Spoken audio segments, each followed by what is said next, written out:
Hi! In front of me is Samsung Galaxy Fold5 and today I would like to show you where you can locate all your downloads. First of all, you need to find an app called My Files and click on it.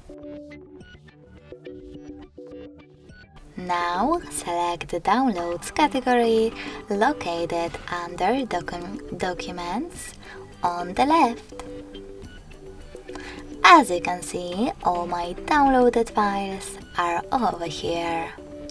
To access one, just click on it. Then tap on one of those sources and enjoy all your downloads. Thanks so much for watching. If you enjoyed this video, don't forget to leave a like, comment and subscribe. Bye!